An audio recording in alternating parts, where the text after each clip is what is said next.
একবার জানিয়ে দিই ইসলাম বলতে কি, এক কথায় শান্তি, কিন্তু আমাদের মধ্যে ঢুকিয়ে দেওয়া হয়েছে দাড়ি টুপি নামাজ রোজা যাকাত এটাই ইসলাম। হ্যাঁ এটাও যেমন ইসলাম, মনে রাখবেন ইসলামের প্রথম কাজ কি, ইসলামের সব থেকে ভালো কাজ কি? আল্লাহ নবীকে এক ইহুদি ধর্মের মানুষ জিজ্ঞাসা করলো, এ আব্দুল্লাহর বেটা মুহাম্মদ সাল্লাল্লাহু আলাইহি ওয়াসাল্লাম, ইসলামের সব থেকে ভালো কাজ কি? আল্লাহ নবী বলেছিলেন খোদার্থ মানুষকে খানা খাওয়ানো। তাহলে ইসলাম কাকে বলে? খোদার্থ মানুষকে খানা খাওয়ানো। ওই খোদার্থ মুসলমান হলো খাওয়াও, ওই খোদার্থ যদি হিন্দু হয় তাকেও খাওয়াও, ওই খোদার্থ যদি আদিবাসী সাঁওতাল বাগদি মতুয়া যেই হোক না কেন, খোদার্থ যদি দেখো কাউকে তাকে খানা খাওয়াও। আল্লাহর সৃষ্টিকে খানা খাওয়ানোর জন্যে আল্লাহ তোমাকে জান্নাতি খানা খাওয়াবে। এ যুবকেরা, ইসলাম কাকে বলে? ইসলাম ইনসাফের নাম, ইসলাম ইনসানিয়াতের নাম, ইসলাম মানবতার নাম, ইসলাম মনুষ্যত্বের নাম, ইসলাম পিপাসিত মানুষের পিপাসা মিটাবার নাম। এক কথায় সমাজকে দুর্নীতি মুক্ত করার নাম, সমাজকে ঘুষ মুক্ত করার নাম, সমাজকে অত্যাচারের হাত থেকে বাঁচাবার নাম। দাড়ি টুপি নামাজ রোজা এটাও যেমন ইসলাম, এটা ব্যক্তি জীবনের ইসলাম, কিন্তু সমাজ জীবনের ইসলাম হলো এই সমাজকে মদ মুক্ত করতে হবে। যে মদের কারণে আমাদের যুব ছেলেদের সংসারগুলো নষ্ট হয়ে যাচ্ছে। 100টা যদি সংসারে ডিভোর্স হয়, মদের কারণে 80টা ডিভোর্স হয়েছে। 100টা যদি খুন হয়, মদের কারণে 80টা খুন হয়েছে। 100টা যদি অ্যাক্সিডেন্ট হয়, মদের কারণে 80টা অ্যাক্সিডেন্ট হয়েছে। এ যুবকেরা, তরুণেরা, এই যে আমার বাংলার পেটি ডাক্তার তিলক তোমাজও ডাক্তারি করতো, যদি মদ ব্যান থাকতো তাহলে ওইভাবে একটা মানুষের উপরে অত্যাচার করতে পারত না। মদ মানুষের মনুষ্যত্বকে নষ্ট করে, মদ মানুষের লিভার কিডনিকে নষ্ট করে, মদ মানুষকে জানোয়ারে পরিণত করে দেয়। তার হুঁশ থাকে না, সেই হুঁশ হারা হয়ে যায়। আমাদের তিলক তোমাবুলকে কি অত্যাচার করলো দেখো। এই মদকে ব্যান করার জন্য প্রত্যেকটা উলামাদের আওয়াজ তোলা দরকার ছিল, প্রত্যেকটা পীর পীরজাদের আওয়াজ তোলা দরকার ছিল। আমরা সেই সরকারের সাথ দেবো যে কিনা ক্ষমতায় আসার পরে মদকে ব্যান করবে, কিন্তু দুঃখের বিষয় এই প্রতিবাদ আওয়াজ না তুলে যে সরকার ভারতের মধ্যে নম্বর 1 মদ বিক্রিতে মডেল পেয়েছে, সেই সরকারের দালালি করে পীর পীরজাদা মোল্লা মলি সাহেবরা। অসুবিধা হচ্ছে মানুষ ছিল বাপেরা, নজওয়ান তরুণেরা, আল্লাহ নবী নূহ নবী দয়া নবী কতটা কষ্ট করেছে।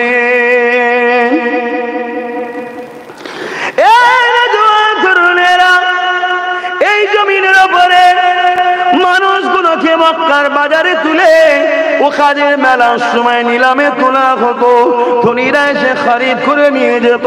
আল্লাহ নবী নূহ নবী দয়া নবী ওই গরিব অসহায় মানুষগুলোর পাশে দাঁড়িয়ে জালিম অত্যাচারী শাসক আবু জেহেল উতবা সাহেবার বিরুদ্ধে কথা বলেছে। আল্লাহ নবী তাদেরকে বুঝিয়েছে, কেন মানুষে মানুষকে কিনা বেচা করো, কেন মানুষকে গোলাম বানাতে লেগেছো। এমন কিনা তৎকালীন সময়ে বাচ্চা বাচ্চা ছেলেগুলোকে, এ যুবকেরা, তাদের হাতে তৈরি করা নকল খোদাকে উৎসর্গ করার জন্য বাচ্চা বাচ্চা ছেলেগুলোকে জবাই বলি পর্যন্ত দিয়ে দিত। এই রকম অন্যায় অত্যাচার পৃথিবীর জমিনে হতো। আল্লাহ নবী এগুলোকে বন্ধ করার জন্য কথা বলেছে। এই কথা বলার জন্য আল্লাহ নবীর বিরুদ্ধে তৎকালীন শাসক ক্ষমতাশালী যারা ছিল, তারা আমার নবী পাকের বিরুদ্ধে লেগে গেছে। আমার নবী পাক যখন সিজদায় পড়েছে, নবী পাকের পিঠে পচা দুম্বার ভুঁড়ি চাপিয়ে দিয়েছে। আল্লাহ নবীকে জানে মেরে দিতে চেয়েছে। নবী পাক পাহাড়ে চলে গেছে, গাছের পাতা ফলমূল খেয়ে ওখানে পাহাড় থেকে রাত্রিরে বেরিয়ে দিনের ম্যাসে মানুষকে দিয়েছে। এ যুবকেরা, এমনও দিন গেছে আল্লাহ নবীর হুজরা মোবারককে 40 জন আবু জেহেল বাহিনী জালিম অত্যাচারীদের সৈন্যরা 40 জন নবী পাকের বাড়িকে ঘিরে ফেলেছে, আমার নবী পাককে শহীদ করে দেবে বলে। এই দিনের জন্য নবী আমার বদরের ময়দানে, উহুদের ময়দানে রক্তাক্ত হয়েছে। এই দিনের জন্য নবী আমার তায়েফের জমিনে রক্তাক্ত হয়ে অজ্ঞান হয়ে গেছে। অন্যায়কে মিটিয়ে ন্যায় প্রতিষ্ঠিত করার জন্য, গরিবের উপরে জালিমদের জুলুম বন্ধ করার জন্য, অত্যাচার বন্ধ করার জন্য, ইনসাফি বন্ধ করার জন্য, গরিবের হক দিবার জন্য আল্লাহ নবী এত কষ্ট করেছে। মনে রাখবেন, নবী যাদের জন্য লড়েছিল তারা কিন্তু এক আল্লাহকে কেউ মানত না। তারা ওই নকল খোদা লাত উজ্জা বলের উপাসনা করত। আমার নবী পাকের এই আখলাক দেখে, ব্যবহার দেখে তারা লাত উজ্জা বলের উপাসনা ছেড়ে দিয়ে আমার নবী পাকের নেতৃত্ব মেনে নিয়ে ইমানের নূরে কলমা পড়ে শান্তি, ইনসাফ, ইনসানিয়াত, মানবতার ধর্ম ইসলামের মধ্যে দলে দলে চলে এসেছে। আরো জোরে বলুন সুবহান।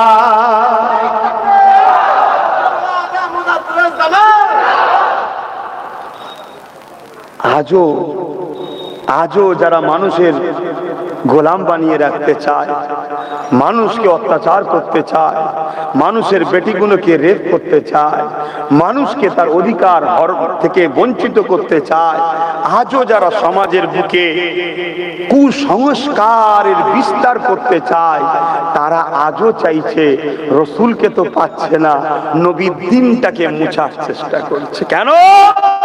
ইসলাম যদি থাকে আর তুমি যদি মুসলমান হও, তোমার চোখের সামনে যখন কোন এসসি এসটির উপরে জুলুম হবে, এই তুই নিচু জাত, তুই আদিবাসী, তুই দলিত, তুই এমন করে আমাদের সাথে বসতে পারবি না, বা কোন মুসলিম গরির উপরে জুলুম হবে, তুমি যদি সত্যি ইমানদার হও, ওর কোন ধর্ম দেখলে হবে না, জালিমের বিরুদ্ধে তোমায় দাঁড়িয়ে ওই অসহায়কে বাঁচাবার নাম হলো ইসলাম। জোরে বলুন সুবহানাল্লাহ। তাই জালিম অত্যাচারীরা যারা মানুষকে নিজেদের গোলাম বানাতে চায়, কৃতদাসী বানাতে চায়, মানুষের খোদা হতে চায়, ক্ষমতার জোরে মানুষের প্রভু হতে চায়, তারা চায় ইসলামকে মুছে দাও। তার একটা ছোট্ট নমুনা হলো 2025 ওয়াকফ সংশোধনের নামে সংবিধান বিরোধী কালা কানুন। কেন? কেন্দ্রে যে সরকার আছে, এ সরকার মানবতা বিরোধী সরকার, এ সরকার ইসলাম বিরোধী সরকার, এ সরকার মুসলমান বিরোধী সরকার, এ সরকার আদিবাসী দলিতদের দুশ্মন সরকার, এ সরকার আমার দেশের বিরুদ্ধে সরকার। আজকে দেশের এয়ারপোর্টকে পাবলিকের হাতে তুলে দিল, দেশের ট্রেনগুলোকে, স্টেশনগুলোকে সব বিক্রি করে দিচ্ছে। দেশের জিনিসপত্র দিনকে দিন দাম বেরিয়েই যাচ্ছে। দেশের মধ্যে 100 কোটি কম বেশি মানুষ আজকে বেকার বেকার বেকার হয়ে গেছে। এদের কোনো না কারবার আছে, না ইনকাম আছে। এভাবে আজকে এরা মানুষকে গোলাম বানাতে চাইছে। এদের নজরে দেখছে ইসলাম যদি থাকে তাহলে আমাদের এই মিশন কিন্তু সাকসেসফুল করা, জোরে বলো, সম্ভব নয়। তাই ইসলামকে মিটাতে গেলে ইসলামের পেহচান হলো মসজিদ। তাই মসজিদকে প্রথম মিটাও। ইসলামের প্রতিষ্ঠিত, ইসলামকে সমাজের বুকে প্রতিষ্ঠিত করা বা প্রজেক্ট করা বা ইসলাম ছড়ানোর মূল সেন্টার হলো মাদ্রাসা। এই মাদ্রাসাগুলোকে ব্যান করো এবং আমাদের হাজার হাজার বছরের ভারতের বুকে আমরা আছি, তার পেহচান হলো আমাদের কবরস্থান। শুনছেন তো নাকি? এবং খানকাকে টার্গেট করেছে। কেন? খানকায় নবীর প্রেমিক বানানো হয়, আর নবীর প্রেমিক যারা হয় তারা একটা মঈনুদ্দিনই যথেষ্ট সব জালিমকে খতম করার জন্য। জোরে বলুন সুবহানাল্লাহ। এজন্য এরা টার্গেট করেছে। শুনছেন তো নাকি? কিন্তু আজ টার্গেট করেছে। আন্দোলনের দরকার আছে না নাই? কিন্তু 2000 আজ থেকে 10 বছর আগে থেকে আমি বলছি ওয়াকফ যাচ্ছে, বলছি না বলিনি? আমার সাথ দিয়েছিলেন, আমার বিরোধী করেছে উলামারা এক শ্রেণীর, সবাই নয়। আমার বিরোধী করেছে ইমামরা এক শ্রেণীর, সবাই নয়। মসজিদের মধ্যে আল্লাহর ঘরে দাঁড়িয়ে নবী বংশের আওলাদের বিরোধী করেছে, আল্লাহর ঘরে দাঁড়িয়ে বিরোধী করেছে। কথা মাথায় ঢুকছে না? ঢোকে না। দেখুন, লোহা না হলে লোহা কাটা জোরে বলো, যায় না। আইন যখন কেউ করে যে পাওয়ারে, ওই পাওয়ার না হলে আইনকে রুকাও। তাই আমি বারবার বলেছিলাম রাজ পাওয়ার দরকার, কিন্তু আমার বিরোধী করেছিল কারা বলো? কোন হিন্দু পাড়ায় আমি যখন যেতাম ভয় লাগতো না, কোন অমুসলিম পাড়ায় গেলে ভয় লাগতো না যে এরা আমার সাথে ঝগড়া করবে নাকি। কিন্তু মুসলমান পাড়ায় ঢুকলে ভয় লাগতো কিছু লুঙ্গি পরে খেঞ্জি গায়ে দিয়েছে ঝগড়া করবে না তো, যে তুমি পীরের বেটা এইসব কথা বলবে কেন, ভয় লাগতো আমার। কিন্তু ভয় লাগতো বলে পিছিয়ে আমি কোনোদিন যাইনি, কেন আমি জানি তুই যত বড়ই ষাঁড় হোক না কেন, ফেরাউনকে নীল নদে চুবিয়ে চুবিয়ে আল্লাহ মেরেছে। তুই যত বড়ই যেই হোক না কেন, পৃথিবীর রাজা নমরুদকে খোঁড়া মশা দিয়ে আল্লাহ মেরেছে। কিন্তু প্রেস্টিজ বলে একটা জিনিস আছে না নাই, সম্মান বলে একটা জিনিস আছে না নাই, আর পাশাপাশি ঘরেও দুশ্মন। এখানে কিছু হলে আবার হাওয়া দিবার জন্য লোক আছে, শেষ করে ফেললো, সব মান সম্মান ডুবিয়ে ফেললো, সিলসিলা ধ্বংস হয়ে গেল, এ বলারও লোক আছে না নাই? সিলসিলা ধ্বংস হয়ে গেল, আল্লাহর ঘর এখন শেষ, মসজিদ শেষ, মাদ্রাসা শেষ, কবরস্থান শেষ, ঈদগাহ শেষ। তুমি কি ভাবছো রুকে দেবে? তুমি কি ভাবছো রুকে দেবে? তুমি কি ভাবছো সুপ্রিম কোর্টে কেস চলছে? হ্যাঁ, তুমি ওই খেয়ালে থাকো না। তুমি জানবে আর এক মুনাফিকের পাল্লাই পড়ে আছো, তোমাকে এই সব ভাবিয়ে রেখে দিয়েছে। আর আমি যা ভাবছি বললে তোমরা অজ্ঞান হয়ে যাবে। কথা বুঝে আসছে? আমি বেশি বলবো না। কেন বেশি বলবো না? আমি দেখতে চাই, আমি দেখতে চাই যারা আমায় গাল দিয়েছিল তারা কি করছে, শুনছেন তো নাকি? আর আমি তোমাদেরও দেখতে চাই তোমরা এই সমাজে তাদেরকে কি বলো, তাদেরকে কি ধরো, তাদের সঙ্গে কি প্রশ্ন করো, এটাও দেখতে চাই। কি দেখার দরকার আছে না? না, হ্যাঁ, আল্লাহ নবী বলেছে সমাজ যখন তোমার কথা শুনবে না তুমি তাদেরকে বলতে যাও না, তুমি তো কালাই ছেড়ে সরে যাও। 10 বছর ধরে বুঝাচ্ছি যে আমার মসজিদ আমার থাকবে না, আমার কবরস্থান আমার থাকবে না, তোদের মা বোনেদেরকে পুরাতে হবে। 10 বছর ধরে বলছি, তোরা মসজিদের সামনে যাবি, AK-47 লে দাঁড়িয়ে থাকবে, জোর দেখাবি, পাছা লাল করে দেবে লাঠির বাড়ি মেরেতে। 10 বছর ধরে বলছি আসো, এখনকে রুখতে গেলে যেটা করা দরকার সেটা করো। কিন্তু আমার কথা শুনেছে নাকি? হ্যাঁ, এ তো হালকা আইন হয়েছে ওয়াকা, এর থেকেও ভয়ানক আইন আগামী দিন আসছে। আমি কোন একটা জলসাই হয়তো বলেছিলাম, একবার না একাধিকবার বলেছিলাম, আপনারা শুনেছেন কি জানি না, যে আজ আমি তোদের কাছে চাইছি আমার সাথ দে, তোরা দিচ্ছিস না। একদিন তোদের সাথ দিবার ইচ্ছা যাবে, কিন্তু তোদের ভোটের আর দাম থাকবে না। বলেছিলাম না বলিনি? আগামী দিন আসছে, খুব শিগগিরই তোমরা শুনতে পাবে। কি? ভারতে মুসলমান থাকবে কিন্তু ভোট দিতে পারবে না। আর ভোট যখন দিতে পারবে না, তার মানে আর কোন জায়গায় মুসলমান ক্যান্ডিডেট হতে। আর ওই সময় দেখবে আজকে যে মুসলমান নেতাগুলো, মুসলমান MLA মন্ত্রী, মুসলমান যারা নামধারী রয়েছে, শুনছেন না শোনেননি, এ সব 2 নম্বর গুলো দেখবেন ঝুপঝাপ ঝুপঝাপ করে লাভ মারছে। কি? আমি ইসলাম ছেড়ে দিলাম, আমি ইসলাম ছেড়ে দিলাম, আমি ইসলাম ছেড়ে দিলাম। আল্লাহকে সাক্ষী রেখে বলছি না, কেউ মুসলমান নয়, এরা কেউ মুসলমান নয়। এরা মুসলমান সেজে আছে শুধুমাত্র তোমাকে আমাকে ধোঁকা দেবে বলে, তোমাকে আমাকে ধোঁকা দেবে বলে। কারণ তোমার আমার একটা অংশ আছে না নাই? তোমার আমার অংশটা যদি অরিজিনাল মুসলমানের হাতে পড়ে যায়, যেমন একটার হাতে পড়েছে, সব বেটা জব্দ হচ্ছে এখন। শুনছেন না শোনেননি? হ্যাঁ, নবী বংশের আওলাদ, কুরাইশ বংশের ছেলে। নবী বলেছে কুরাইশের নেতৃত্ব মানো। পীরজাদা নওশাদ সিদ্দিকী একটাই সবাইকে সাইজ করে রেখেছে, কিন্তু ওর সাথে যদি আরো গোটা 40 হয়ে যায়, এক কথা বুঝছেন না? বোঝেন না? কারো অসুবিধা হচ্ছে নাকি? না কারো মাথায় এই ভূত কামড়াচ্ছে যে হুজুর এসব কথা জলসাই বলছেন কেন? আমাকে বলার আগে ওই সকল শয়তানগুলোকে বলবি যারা রাজনীতির নামে আমার মসজিদ মাদ্রাসার মধ্যে ঢুকতে চাইছে, ওদেরকে আগে বল রাজনীতি রাষ্ট্র সেবা, রাষ্ট্রবাসীর সেবার মধ্যে রাখ। এর বাইরে যাস না, তাহলে আমি এখান থেকে অন্য কথা বলবো না। শুনছেন তো নাকি? তুই ক্ষমতার জোরে আমার ওয়াকফ জায়গায় পার্টি অফিস করবি, তুই ক্ষমতার জোরে আমার মুসলিম বেটিকে হিজাব করে যাওয়ার জন্য পরীক্ষায় বসতে দিবি না। গত পরশু হয়েছে এই বাংলায়, জানেন না? জানেন না? আবার কিছু মুসলমানদের নেতা আছে, তারা শুধু উত্তর প্রদেশে কিছু হলে এখানে আন্দোলন করে আর গাল দেয়। শুনছেন না শোনেন নাই? উত্তর প্রদেশে কিছু হলে এখানে আন্দোলন করে। ওই 2 নম্বর মৌলী সাহেব, মোল্লা সাহেব গুলোকে জিজ্ঞেস করা দরকার নাই, আজকে আমার বাংলায় যখন হিজাবের বিরুদ্ধে কথা হচ্ছে তোর আন্দোলন কর। কি গো কথা বলছেন না কেন? দরকার আছে না? না, অন্যায় অন্যায়, সে যেখানেই হোক, সে যাই করুক, কিন্তু দুঃখের বিষয় না দালালি করা হচ্ছে, দালালি। তো যাক, তাহলে এই যে একটা ভাগ আছে, ভাগটা যদি অরিজিনাল মুসলমানের হাতে চলে যায়, তাহলে এই যে মুসলমানদের ঘরে বলা হলো দিল্লি চলে যাও, এটা বলতে পারতো? এক কথা বলছেন না কেন?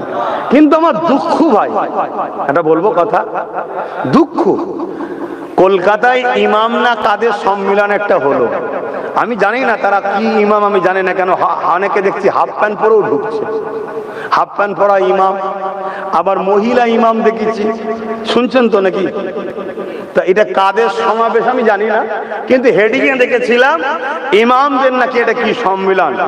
তা ইমামদের সামনে রাজ্যের সিএম বলছে দিল্লি গিয়ে আন্দোলন করো, এখানে না। একটা কেউ বললো না যে আপনি কি বলছেন? আমি অবাক হয়ে গেলাম। এই কথাটা নাই বলেছে না অন্যায় বলেছে? আমি সবাইকে জিজ্ঞেস করছি, বোবা শয়তান করে আল্লাহ কিয়ামত দিন তুলবে, মরণের সময় কুকুরের মতো মরতে হবে। হক কথা বলো, নাই না অন্যায়?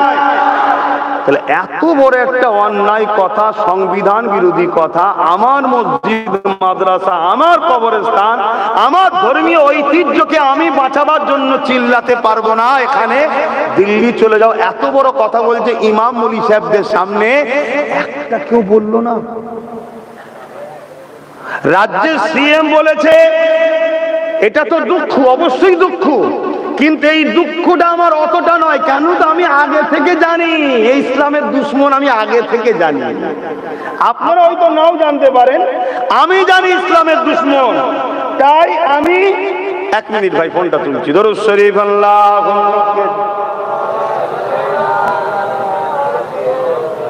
আচ্ছা আচ্ছা ঠিক আছে, আল্লাহ। আমি ফোন তুলতাম না, প্রথমে ফোন আমার পরিবার করেছে, আমি কিন্তু তুলিনি, কিন্তু এই ফোনটা নওশাদ করেছে তাই তুললাম। কেন? ওর দিকে আমার মন পড়ে থাকে কোথায় কিছু হলো নাকি, ওই জন্য ও ফোন করলে আমি যেখানেই থাকি ফোন আমি তুলি। কথা বুঝে আসছে? কেন? আমি ওর সাথে জান মাল দিয়ে আছে, এটা মনে রাখবেন। কথা বুঝে আসছে না? না, শুধু ভাই হিসাবে নয়, ও গরিবদের ঘরে, গরিবদের দরদিও, গরিবদের জন্য কাজ করছে। সে মুসলমান হোক, হিন্দু হোক, আদিবাসী হোক, সাঁওতাল হোক, বাগদি হোক, গরিবদের হয়ে কাজ করছে। এই কাজটা আমার ভালো লাগছে। যেদিন ও দেখবো ভুল করছে, ওর ফোন তো তোলা দূরের কথা, ও সব থেকে বড় দুশ্মন আমি হব। শুনছেন না শোনেন না? হ্যাঁ, মায়ের পেটের ভাই তো কি হয়েছে, ইসলাম তোমার থেকে আগে আমার কাছে, নবী তোমার থেকে আগে আমার কাছে। তুমি মানুষের উপরে জুলুম করবে, তোমার মতন ভাইয়ের প্রয়োজন আমার নাই। তাহলে ভেবে দেখো আমি কত নীতিতে মজবুত, বুঝতে পারছো? তা আমি যে কথা বলছিলাম কি, যে একটা কেউ বললো না যে আপনি কি বল, আচ্ছা ভালোবেসেই বল, আদর করেই বল, সম্মান দিয়েই বল। কথা বুঝে আসছে? হায় হায় হায় হায়। তাহলে মুসলমান আমরা ধ্বংস হব না তো কারা হব? কথা বলো। হ্যাঁ, তবে আল্লাহকে সাক্ষী রেখে বলছে, আমি যদি থাকতাম মাইকেল নিতাম। একদম পারফেক্ট কথা বলছে, মাইকেল নিতাম। কি হয়েছে? হ্যাঁ, জনগণ থেকে মাথায় বসিয়েছে, এমন কিছু নয় যে দেশের ওপরেছে, সংবিধানের ওপরে নাকি। সংবিধান বলেছে তুমি তোমার আওয়াজ তুলবে, তা আপনি কি আমার আওয়াজ নিতাম? ভালো না লাগে আপনি দিল্লিতে চলে যান, ঠান্ডা করে বসে সেটিং করে নেন, কিন্তু এখানে আওয়াজ উঠছে, উঠবে আগামী দিনও, তাই তো নাকি গো? না ঘাবড়ে গেছে সব? আওয়াজ উঠবে না উঠবে না? হাত তুলে আওয়াজ তুলে বলো, মসজিদ মাদ্রাসার জন্য হাত উঠবে না উঠবে না? হাত লম্বা করে তোলো। কারা কারা হাত তোলেন ডায়ে বায়ে দেখো।